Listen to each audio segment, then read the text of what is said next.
नौजवानों को रोजगार नहीं दिया जाता। हम रोज मरते हैं, मगर जब चुनाव आता है तो सब कहना शुरू कर देते तोतों की तरह जिंदगी और मौत का चुनाव है। बताओ, अगर जिंदगी और मौत का चुनाव है तो फिर 2019 में क्या हुआ था, 2017 में क्या हुआ, 2014। मोहम्मद आदिल अंसारी साहब, जनाब हाजी यासीन अंसारी साहब, हाजी नईम अंसारी साहब, हाफिज आसिफ साहब, मौलाना अब्दुल करीम साहब, एडवोकेट आसिम अंसारी साहब, मोहम्मद फैसल तुर्क साहब। मेरे अजीज दोस्तों और बुजुर्गों, मैं आपको ये बताने आया हूं कि आप अपना वोट 10 तारीख के उत्तर प्रदेश के विधानसभा के पहले चुनाव में जरूर उस अपने वोट का इस्तेमाल करिए।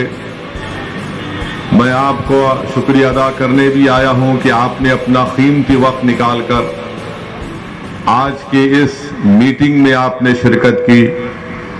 आपका बेहद शुक्रिया। अल्लाह आपके जज्बे को और मजबूत करे और मंजलिस से वाबस्तगियों को अल्लाह आपके नस्लों में दाखिल कर दे। मेरे अजीज दोस्तों और बुजुर्गों, मंजलिस इत्तेहादुल मुस्लिमीन के एक सिपाही होने के नाते मैं आपको ये बताने आया हूं कि हम सियासत या राजनीति पिछले 70 साल से मंजलिस इत्तेहादुल मुस्लिमीन अमली सियासत में हिस्सा ले रही है। हम सियासत या राजनीति हमारे लिए कोई तिजारत नहीं है, कोई दौलत कमाने का जरिया नहीं है।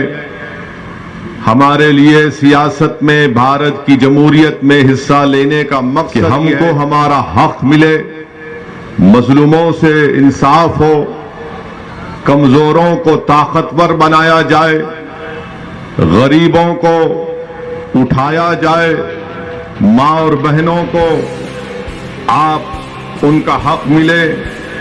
और जो भारत के संविधान में जो कमजोरों के ताल्लुक से बाबा साहेब अंबेडकर ने लिखा, वो तमाम चीजों को हासिल किया जाए। मजलिस में और दूसरी सियासी पार्टियों में फर्क यह है कि हम राजनीति गरीब और कमजोरों की हक की लड़ाई के लिए करते हैं, अपनी जाती अना के लिए या मकबूलियत के लिए या तिजारत के लिए नहीं करते। और आज मैं उत्तर प्रदेश में अगर आया हूं, अल्लाह मेरे दिल का हाल जानने वाला है। मैं अपनी मकबूलियत या अना की तस्कीन के लिए नहीं आया हूं, मैं यहां पर इसलिए आया हूं और इंशाअल्लाह रब्बे करीम मुझे जब तक जिंदा रखेगा मैं आता रहूंगा। मेरा आने का मकसद यह है कि आपको नेता बनाया जाए। मेरे आने का मकसद एक ही है कि आपको हिस्सेदारी की लड़ाई में आपको अपना हिस्सा मिले, आपके मसाइल का हल हो, आपको इज्जत और वो मुकाम, वो मान और सम्मान मिले जो दीगर लोगों को मिलता है। यही मंजलिस इत्तेहादुल मुस्लिमीन का मंशा, मकसद और पैगाम है। यही हमारा ऑब्जेक्टिव है। मैं आपको यही बात बताने आया हूं। मेरे अजीज दोस्तों और बुजुर्गों, मंजलिस के मुखालिफीन मंजलिस को एक फिरका परस्त पार्टी कहते हैं। मैं उनसे पूछता हूं, बताओ कौन सी फिरका परस्ती की तुम बात कर रहे हो? आज सरजमीन दक्कन में मजलिस के 7 रुकन असेंबली है, 7 एमएलए विधानसभा में है, बिहार में 5 है, महाराष्ट्र में 2 हैं। बताओ, वहां की कोई मिसाल दो, हैदराबाद की या सीमांचल की, उस सरजमीन की जो भारत का सबसे पसमानदा इलाका है, या फिर मालेगांव और धूलिया जहां पर मंजलिस के विधायक हैं। क्या इन हमारे विधायकों ने किसी मजहब के खिलाफ कोई बात की? क्या हमने नफरत को आम किया या मोहब्बत को आम करने की बात करते हैं। मेरे अजीज दोस्तों और बुजुर्गों, फिरका परस्ती का इल्जाम लगाने वाले ये भूल जाते हैं कि औरंगाबाद महाराष्ट्र में 21 साल से शिवसेना का एमपी जीत रहा था बीजेपी की ताईद से। ना कांग्रेस उसको हरा पा रही थी, ना राष्ट्रवादी कांग्रेस उसको हरा पा रही थी, ना समाजवादी पार्टी उसको हरा पा रही थी। जब मजलिस का एक जियाला जिसका नाम इम्तियाज जलील है, जब उसने इलेक्शन लड़ा तो औरंगाबाद की जनता ने 21 साल के शिवसेना के एमपी को हराकर उसको कामयाब किया। बताओ ये काम कांग्रेस क्यों नहीं कर सकी, समाजवादी राष्ट्रवादी क्यों नहीं कर सकी? फिर तीसरा इल्जाम लगाते हैं कि जहां पर मजलिस लड़ती है वहां पर बीजेपी जीत जाती है। मैं हमेशा इस बात को कहा हूं और आज भी कह रहा हूं, मैं उन समाजवादी पार्टी, कांग्रेस, बीएसपी या कोई भी हो, बीजेपी का भी हो, एक वक्त तय कर लो, किसी टीवी चैनल पर तुम चारों एक साथ बैठकर मुझसे बहस कर लो। 10 मिनट के अंदर मैं दलाइल देकर तुम्हारी जबानों को बंद कर दूंगा। तुमको बताऊंगा कि क्या सच है और क्या झूठ है। मगर इनका मसला यह है कि उनके असदुद्दीन ओवैसी हक की आवाज को उठाता है। असदुद्दीन ओवैसी संविधान के दायरे में रहकर संविधान ने जिन बातों का जिक्र किया, क्या किया संविधान ने जिक्र? संविधान ने कहा लिबर्टी, उसके माने आजादी। संविधान ने कहा जस्टिस, उसके माने इंसाफ।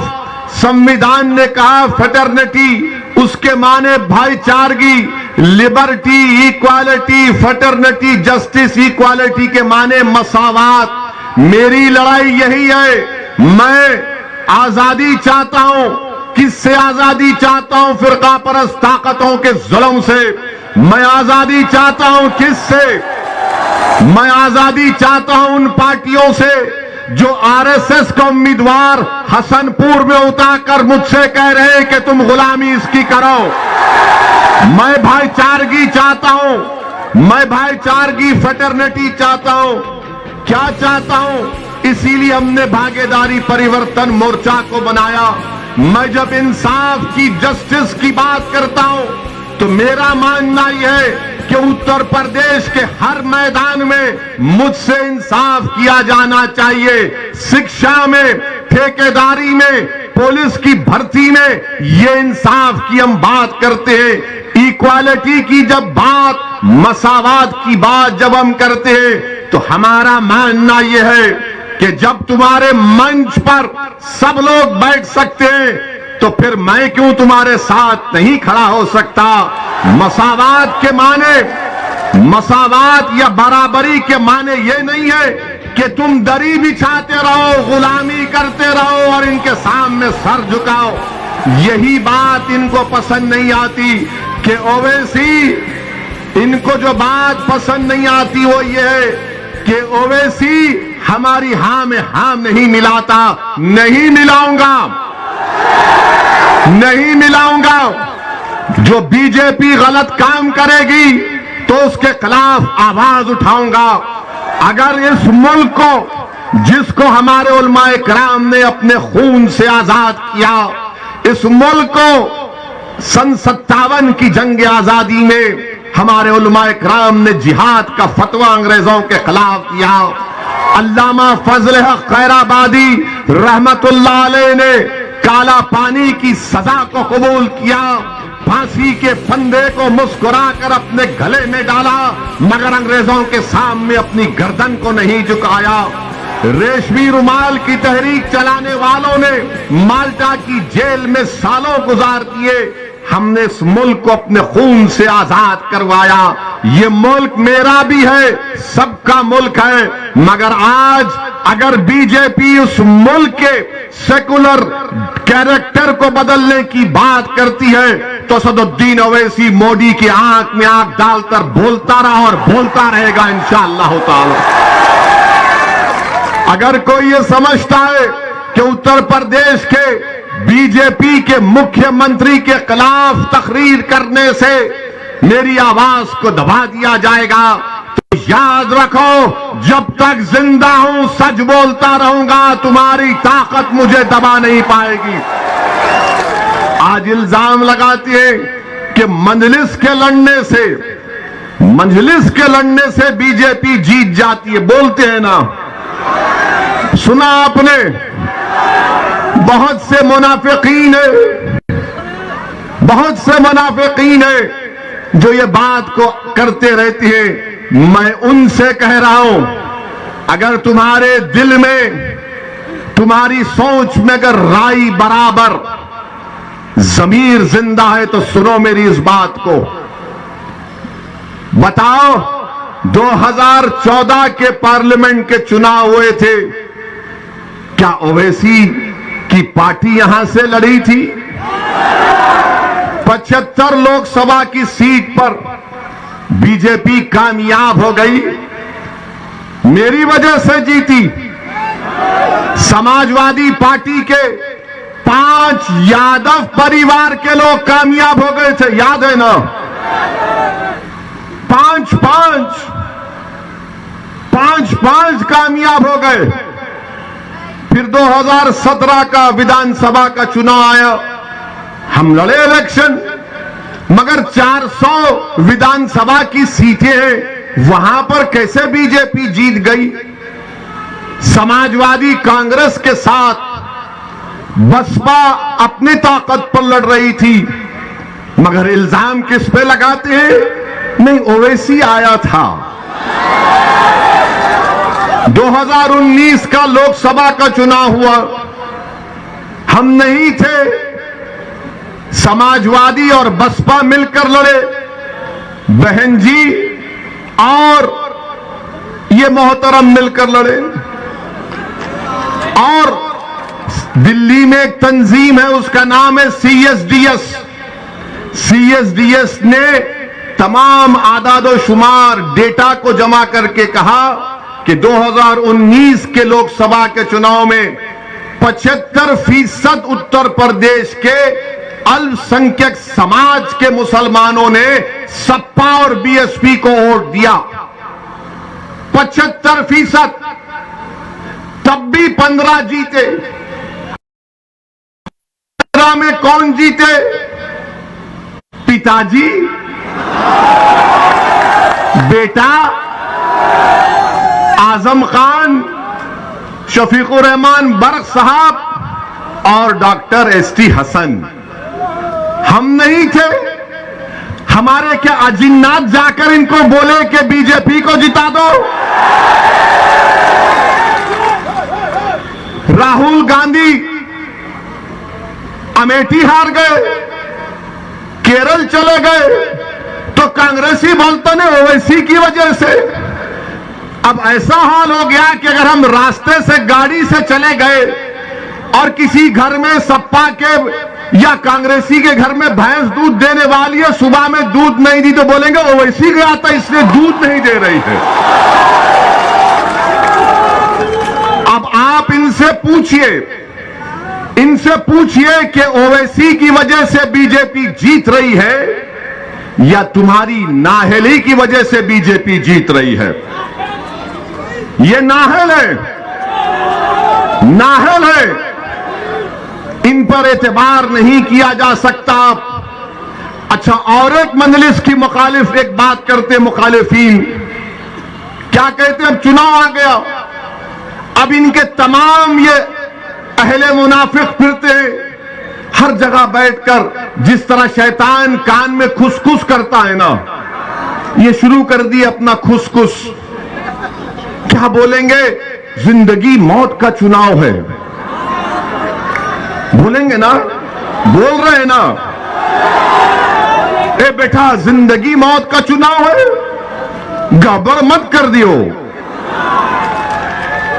अब ये जिंदगी मौत का चुनाव क्या 2002 में नहीं हुआ? ये जिंदगी और मौत का चुनाव 2007 में नहीं हुआ? ये जिंदगी और मौत का चुनाव 2012 में नहीं हुआ? ये जिंदगी और मौत का चुनाव 2017 में नहीं हुआ? अरे बोलने वालों, कितना झूठ बोलोगे? तुम अपना ज़मीर बेच चुके हो, और जब बोलने वाले बोलते हैं आप मासूम हैं। जब आपको नजर आता है कि भाई जिंदगी और मौत का चुनाव है, तो आप डर कर अपने वोट का इस्तेमाल करते हैं, और फिर उसके बाद हम रोज मरते हैं, रोज जनाजा निकलता है, एनकाउंटर के नाम पर जेल में जब नौजवानों की जवानी को बर्बाद कर दिया जाता है, बच्चों को स्कूल से महरूम कर दिया जाता है, बच्चियों के लिए कॉलेज नहीं खोला जाता। खुदा में क्या हुआ बताओ? जो तुम मेरी मुखालिफत करते हो, तुम मुझ पर उंगलियां उठाते हो, क्या क्या इल्जाम तुम मुझ पर लगाते हो? लगाओ, जितने इल्जाम लगाना है लगाओ। मुझे इस दुनिया में अगर अल्लाह इंसाफ नहीं करेगा तो अल्लाह जरूर आखिरत में इंसाफ करेगा, और अल्लाह इंसाफ करने वाला है, इस दुनिया में भी करेगा इंशाअल्लाह ताला। मैं इनसे सिर्फ यही कह रहा हूं, डरो रब्बे करीम से, डरो, याद रखो। अगर तुम्हारे पास कोई प्रूफ है तो लेकर आओ, तुम्हारे पास कोई प्रूफ नहीं है, तुम जब देख लिए कि उत्तर प्रदेश का नौजवान बेदार हो चुका है, उत्तर प्रदेश का नौजवान अब डर कर वोट नहीं देगा, उम्मीद के नाम पर वोट देगा। जब ये पहचान चुके कि हमारी आवाजों को समाजवादी, बसपा और कांग्रेस में दबाया जा रहा है, तो नौजवान चीख मार कर कहता है कि अब हिस्सेदारी की लड़ाई होगी, जिंदा रहेंगे, मरेंगे नहीं अब कभी इंशाअल्लाह ताला। डरो, मगर इन लोगों से कहना चाह रहा हूं, डरो, एक दिन हम सबको जाना है।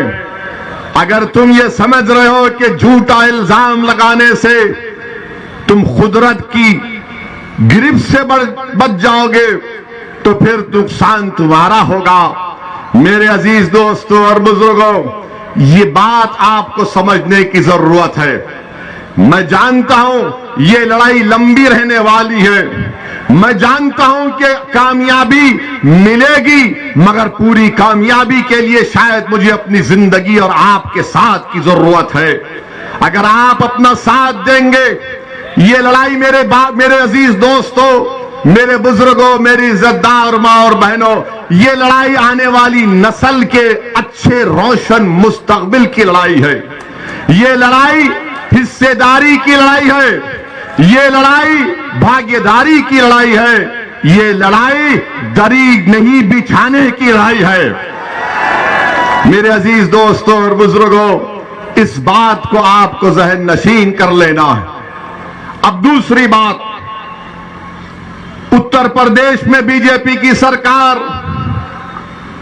मजलिस ने भागीदारी परिवर्तन मोर्चा बनाया। हमने तय किया कि बाबू सिंह कुशवाहा, अगर उत्तर प्रदेश की जनता उनको अपने दुआओं से, अपने मोहब्बत से, अपने आशीर्वाद से नवाजेगी, तो बाबू सिंह कुशवाहा इंशाअल्लाह ताला पहले मुख्यमंत्री होंगे भागीदारी परिवर्तन मोर्चा के। हमने तय किया कि उत्तर प्रदेश में भागीदारी परिवर्तन मोर्चा को सत्ता मिलती है तो 3 डिप्टी चीफ मिनिस्टर रहेंगे, एक अल्पसंख्यक समाज से मुसलमान और 2 अति पिछड़ा समाज के लोग रहेंगे। मैं पूछना चाह रहा हूं उन लोगों से जो जिंदगी और मौत की बात करते हैं, बताओ क्या समाजवादी, बसपा, अगर उनको सत्ता मिलती है तो क्या ये सामाजिक न्याय का पैगाम जो ओवैसी आज हसनपुर की जनता के सामने रख रहा है, आप दे सकते हैं उसको? नहीं दे सकते। आप क्या करते हैं कि आप सिर्फ डराना चाहते हैं। मेरे अजीज दोस्तों और बुजुर्गों, आपको मैं ये बताना चाह रहा हूं कि 5 साल बीजेपी की सरकार रही बाबा की, और बाबा ने कुछ नहीं किया। बाबा ने कुछ नहीं किया। बाबा ने कहा था 70 लाख नौकरियां देंगे, आज मैं नौजवान बड़ी तादाद में यहां पर खड़े हैं, मैं आपसे पूछना चाह रहा हूं कि 5-4.5 साल का ज्यादा वक्त हो गया, कितनों को सरकारी नौकरी मिली? हाथ उठाओ। कितनों को नौकरी चाहिए? हाथ उठाओ। बाबा जरा देखो, ये इतने हाथ उठे हुए हैं और ये हाथ ऐसे बटन पर जाएंगे, पतंग की निशान पर 14 तारीख को इंशाअल्लाह ताला। आज उत्तर प्रदेश में बेरोजगारी 4% से ज्यादा हो गई। आज उत्तर प्रदेश में ग्रेजुएट नौजवान 50% से ज्यादा नौकरी की तलाश में। आज उत्तर प्रदेश में टेक्निकल एजुकेशन के ग्रेजुएट 45% रोजगार के तलाश में। आज उत्तर प्रदेश में 60% से ज्यादा डिप्लोमा होल्डर्स नौकरी रोजगार के तलाश में। बीजेपी के पास इसका कोई सवाल नहीं है, इसका कोई जवाब नहीं है। बीजेपी से अगर आप पूछेंगे बाबा से, तो बाबा बोलेंगे, ए नौजवान, तू हमको वोट दे, मुगलों को हराना है हमको। बीजेपी बोलेंगे हमको वोट दो, मुगलों को हराना है। सपा बसपा कहेंगे हमको वोट दो, बीजेपी को हराना है। और आप मासूम इन दोनों को देखते हैं, ये क्या हो रहा है? एक तरफ जिंदगी मौत, एक तरफ मुगलों को हराना, दूसरी तरफ ये कह रहे हैं कि बीजेपी को हराना है। मेरे अजीज दोस्तों और बुजुर्गों, आपको मैं ये पैगाम देने आया हूं कि आप हिस्सेदारी की लड़ाई के लिए अपने वोट का इस्तेमाल करिए। आप अपने इज्जत और मान सम्मान को हासिल करने के लिए अपने वोट का इस्तेमाल करिए। आप अपने हसनपुर में आपके पास कोई कॉलेज नहीं है, स्कूल नहीं है, अस्पताल नहीं है। यहां का बीजेपी का विधायक था, कुछ नहीं किया। उससे पहले समाजवादी के कोई जनाब थे, उन्होंने कुछ नहीं किया। आपको ये बताना चाह रहा हूं, आपको ये बताना चाह रहा हूं कि योगी आदित्यनाथ अपने भाषण में कहती है कि मैं मई जून में सर्दी पैदा कर दूंगा। मुख्यमंत्री है और कहते हैं कि मई जून में सर्दी पैदा कर देंगे। मुख्यमंत्री, आपको तो मौसम वैज्ञानिक बन जाना चाहिए। मई जून में सर्दी पैदा करेंगे और मैं गर्मी निकाल दूंगा। मुख्यमंत्री जी, आप क्या पेंचिश के डॉक्टर हैं? इसबगोल खाने से तो सब निकल जाता है ना। बाबा का इसबगोल को बेच रहे हैं। हमारे पास हकीम साहब है, मैं गर्मी निकाल दूंगा, मैं सर्दी पैदा कर दूंगा। बाबा सुनो, हमारा बात, हमारी पैगाम सुनो। अब मजलिस ने जो गर्मी पैदा कर दी है उत्तर प्रदेश में नौजवानों में, ना तुम्हारी गर्मी इस गर्मी को कमी पैदा करेगी, ना तुम्हारी सर्दी इस गर्मी को कम करेगी। हमने जो गर्मी पैदा की है वो सच्चाई की बुनियाद पर, हकीकत की बुनियाद पर, गैरत की बुनियाद पर, इज्जत को हासिल करने के लिए, मुकाम को हासिल करने के लिए, हिस्सेदारी को हासिल करने के लिए हमने ये गर्मी पैदा की है। बाबा सुन लो, अगर हम मर भी गए, ये लोग हमारे पैगाम को लेकर सुबह कयामत तक चलते रहेंगे। आप इस गर्मी को कम होने मत दो। मैं मौसम की गर्मी की बात नहीं कर रहा हूं, तुम्हारे दिल में अब जो जज्बात पैदा हो चुके उसको बरकरार रखो। हम जिंदा रहे या ना रहे, तुमको ये काम करना है। ये हमारे हिस्सेदारी की लड़ाई है। गर्मी पैदा करेंगे, सर्दी पैदा करेंगे, ये क्या क्या बातें मुख्यमंत्री कर जाते हैं। अच्छा, जब कोविड के सेकेंड वेव में गंगा पर लाशें तीर रही थी, तो बाबा ना गर्मी पैदा किए ना सर्दी पैदा किए। लोग परेशान फिर रहे थे ऑक्सीजन दवाओं के लिए, बाबा अपने घर में आराम से बैठे थे। और लोग पूछेंगे तो वैसी तुमने क्या किया हैदराबाद में? हमने पहली वेव में हमारे पास हमारे कंप्यूटर में पहली वेव में हमने 1900 लोगों को अस्पताल में बेड नहीं मिल रहा था, हमने बेड दिलाया। जब दूसरी वेव आई तो हमने अपनी पार्टी से हैदराबाद में 900 ऑक्सीजन के सिलेंडर फ्री में आवाम के लिए रख दिए और हमने बर्तानिया से ऑक्सीजन कॉन्सेंट्रेटर 80-90 मंगाए, सब फ्री में, जिसको ना लेकर जाओ। मजलिस के अराकीन घर पर जाकर ये काम करते थे। क्या समाजवादी आपको नजर आई दूसरी कोविड वेव में? कमाल साहब भी नजर नहीं आए। इतने बाकमाल थे कि उनको हसनपुर से उठाकर वहां फेंक दिया गया। क्या कमाल है अखिलेश तुम्हारा। अब तुम्हारे कमाल को हम खत्म करने आए हैं इंशाअल्लाह ताला। इनके कमाल को, इंसान को नहीं, वरना ये हमारे भड़का भाषण बोल दिया वैसी। हम बड़े बाकमाल हैं, हम जानते हैं तुम्हारे जादू को अब तोड़ेंगे इंशाअल्लाह ताला। तो बाबा ने कुछ नहीं किया, बीजेपी ने कुछ नहीं किया और हमारे देश के प्रधानमंत्री तो क्या बोले। लद्दाख में, डेप्सांग में, डेमचाक में, हॉट स्प्रिंग में चीन बैठा हुआ है। क्या कभी आपने अपने प्रधानमंत्री की जबान से सुना हमारे भी हैं लफ्ज़े चीन नहीं बोलेंगे?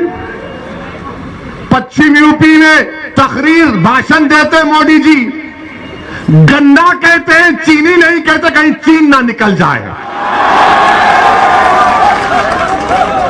ये अजीब मामला है। कुछ नहीं बोलेंगे और कुछ बोलेंगे तो बोलेंगे भड़काऊ भाषण देता है।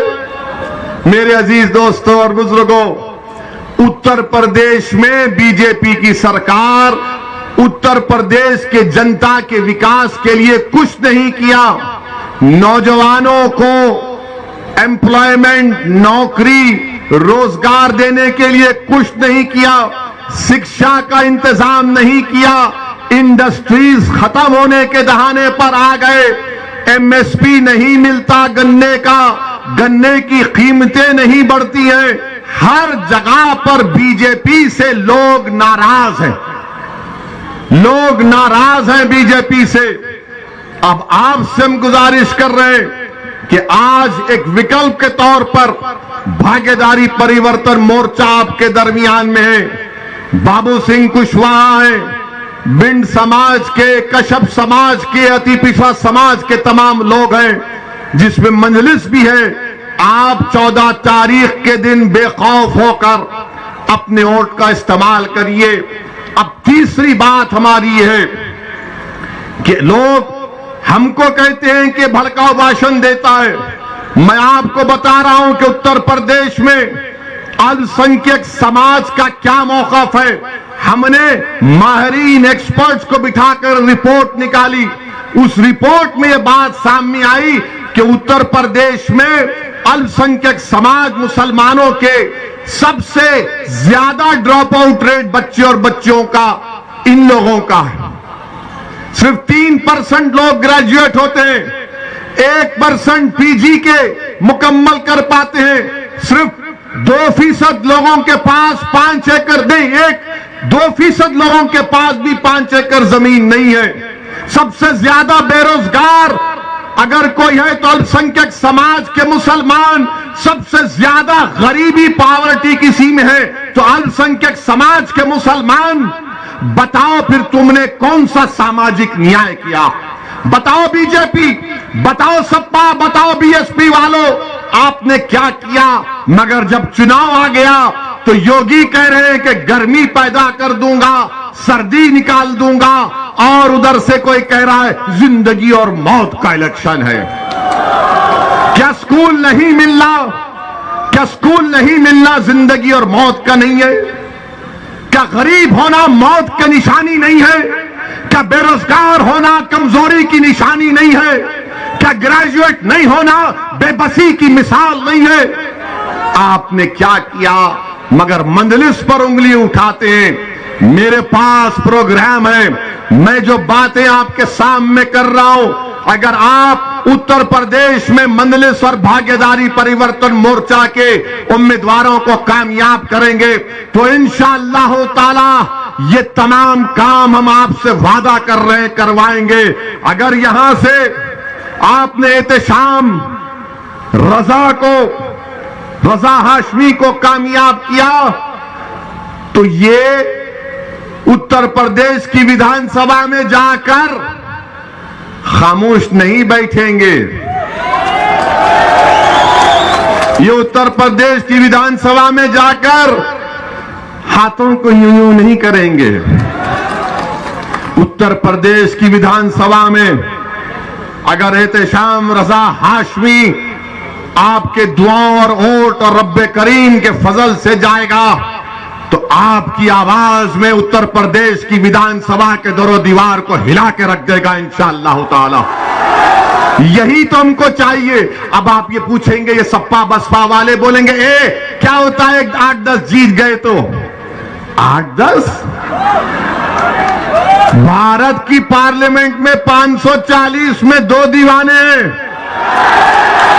और जब ये 2 दीवाने खड़े हो जाते हैं तो बीजेपी के 300 खड़े होकर इस्तकबाल करते हैं हमसे। ये मिजाज पैदा करना पड़ेगा हमको। खामोशी तुमको हमेशा के लिए खत्म कर देगी, याद रखो। तुम खामोश रहोगे हिकमत के नाम पर, हिकमत नहीं है, बुज़दिली है। अगर तुम हिकमत के नाम पर खामोश रहोगे, नहीं, हिकमत यह है कि अपने हक के लिए लड़ो, क्योंकि संविधान कहता है। कब तक हिकमत का शिकार होगे? अरे अगर हिकमत की बात है तो फिर 14 तारीख को आरएसएस के और बीजेपी के उम्मीदवार को उनको हराओ यहां से, हसनपुर से, और एहतशाम रजा को कामयाब करो। कब तक तुम डर खौफ का शिकार होगे? मेरे अजीज दोस्तों और बुजुर्गों, जब हम दुनिया में आ चुके हैं तो हमारी मौत का, हमारी रिस्क का और हमारी इज्जत का अल्लाह लिखकर दुनिया में भी जाता है।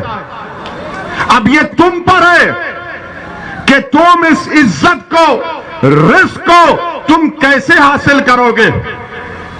जब तक तुम जिद्दोजहद नहीं करोगे, जब तक तुम मेहनत नहीं करोगे, अगर तुम बोलेगे नहीं ओवैसी ने कह दिया ना तो मेरी झोली में आकर गिरेगी, नहीं, मेहनत करना पड़ेगा, जुस्तजू करना पड़ेगा, पसीना बहाना पड़ेगा, खून बहाना पड़ेगा, अपनी लड़ाई को जमहूरी तरीके से लड़ना पड़ेगा।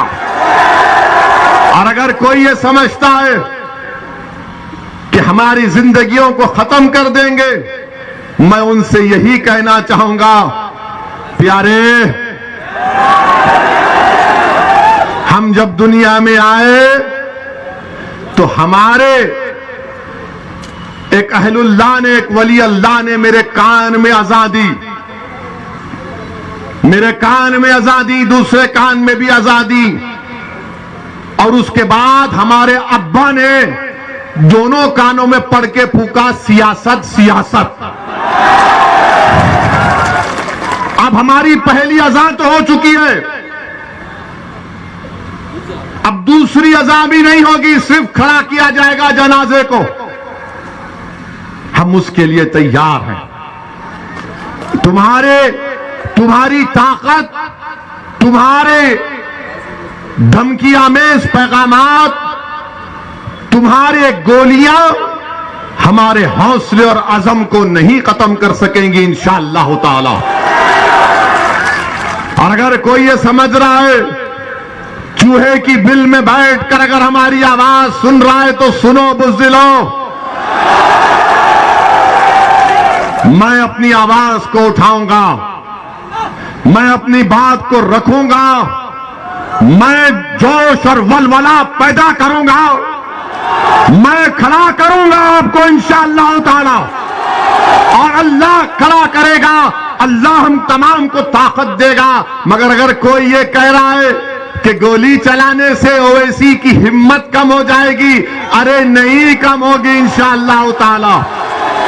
और क्यों कम नहीं होगी?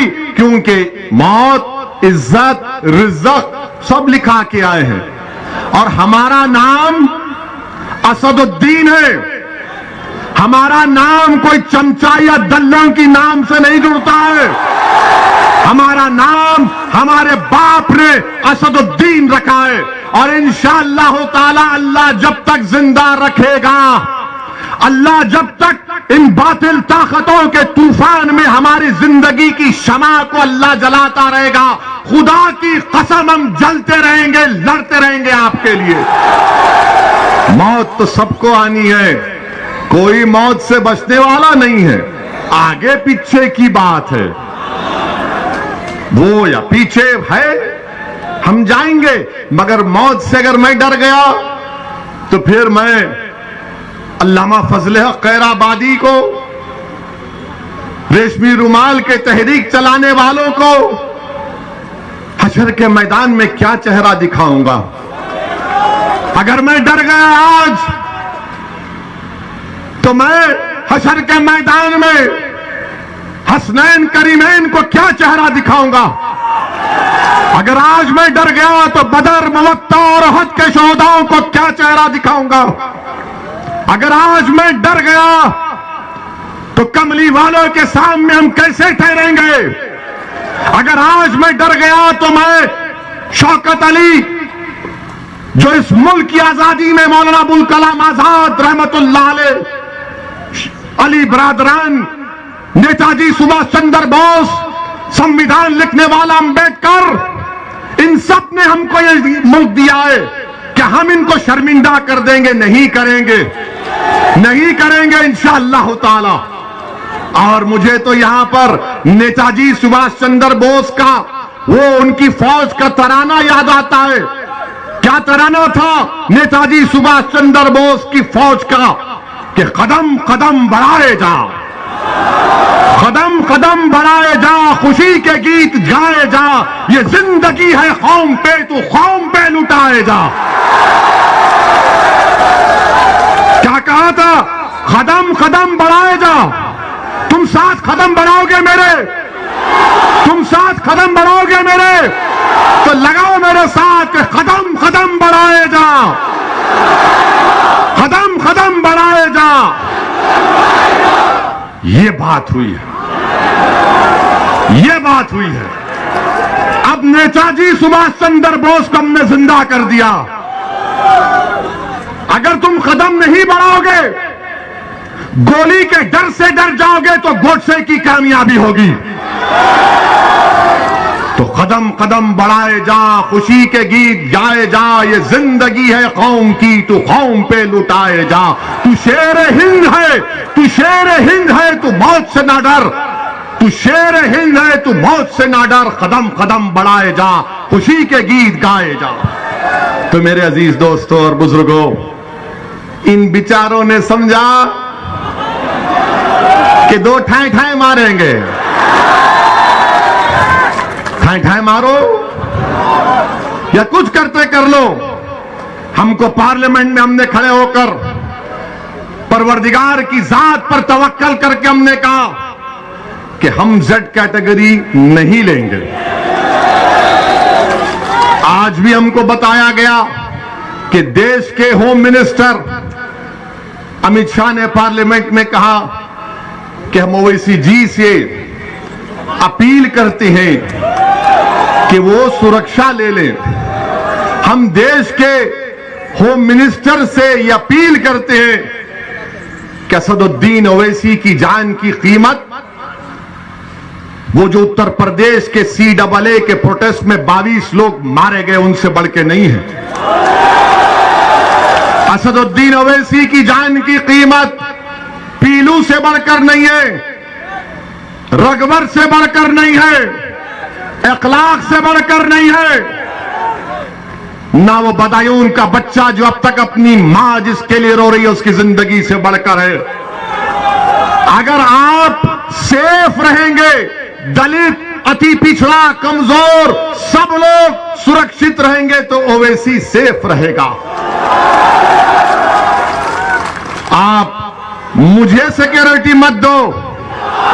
सुनो, अरे तुम जिंदा रहोगे, तुम जिंदा ही रहोगे इंशाअल्लाह ताला। हमको सिक्योरिटी दे का फायदा नहीं है। मैं जब एमएलए बना 1994 में, 99 में चार मीनार की आवाम को लाखों सलाम, उन्होंने हमको विधायक बनाया। हम हर साल लिख कर देते हैं तेलंगाना की हुकूमत को कि हमको नहीं चाहिए। मैं पसंद नहीं करता कि लोग बंदूक लेकर मेरे साथ फिरे। मैं घुटन की जिंदगी नहीं गुजार सकता। मैं घुटन की जिंदगी नहीं गुजार सकता। मैं आजाद पंछी की तरह अपनी जिंदगी गुजारना चाहता हूं। और हुकूमत का काम यह है कि हुकूमत हमारी सिक्योरिटी से ज्यादा उन लोगों को सुरक्षा पहुंचाए जिनको गोश्त के नाम पर मार मार कर खत्म कर दिया जाता है। मुझे नहीं चाहिए। मैं अमित शाह को, हमारे होम मिनिस्टर का, उनके इस अल्फाज का शुक्रिया अदा करता हूं, मगर मैं ये कहना चाह रहा हूं मोदी सरकार से कि आप मुझे जेड कैटेगरी नहीं, मुझे ए कैटेगरी का शहरी बनाइए, हम सब बराबर हो जाए। ये वक्त का तकाजा है, ये गरीबों का मुतालबा है। गरीब ये देखना चाह रहा है कि अगर ओवैसी पिंजरे में बंद हो गया तो फिर कौन मेरी आवाज को उठाएगा। मजलूम ये देख रहा है कि ओवैसी की टोर और मीरठ के गली कूचों में गरीबों मजलूमों के दरमियान में चलकर उन नौजवानों से हाथ मिला रहा है। तो किठौर में किसी एक मां ने मुझे अपने करीब बुलाकर मेरे सर पर हाथ रखकर कहा कि बेटा तेरे अल्लाह तेरी हिफाजत करेगा। शायद उसी मां की दुआ मुझे इन गोलियों से बचा गई। मेरे अजीज दोस्तों और बुजुर्गों, मेरा पैगाम सिर्फ यही है, अपने हौसलों को बुलंद रखो, अपने हौसलों को बुलंद रखो। मौत तो आएगी एक दिन, सबको, हम सबको आएगी, मगर देखना यह है कि तुमने जिंदगी कैसे गुजारी। क्या तुमने दरी बिछाकर जिंदगी गुजारोगे? क्या तुम कैदी बनकर जिंदगी गुजारोगे? क्या तुम यही नारा लगाओगे कि भैया तुझ पे जवानी कुर्बान? मैं तो ये नहीं कह रहा हूं कि मुझ पर कुर्बान हो जाओ, बल्कि मैं ये कह रहा हूं कि ओवैसी उत्तर प्रदेश जनता पर अपने आप को कुर्बान करने के लिए आया। आप पर कुर्बान हो जाऊंगा, लड़ता रहूंगा, मगर इन गोलियों से हम नहीं डरेंगे। मौत तो आएगी। कौन सा भारत बना रहे हैं देख लो। वो भारत जिसको नेताजी सुभाष चंद्र बोस, वो भारत जिसको गांधी, नेहरू, मौलाना आजाद, जौहर ब्रदरान, वो भारत जिसको अल्लामा फजल खैराबादी ने बनाया, वो भारत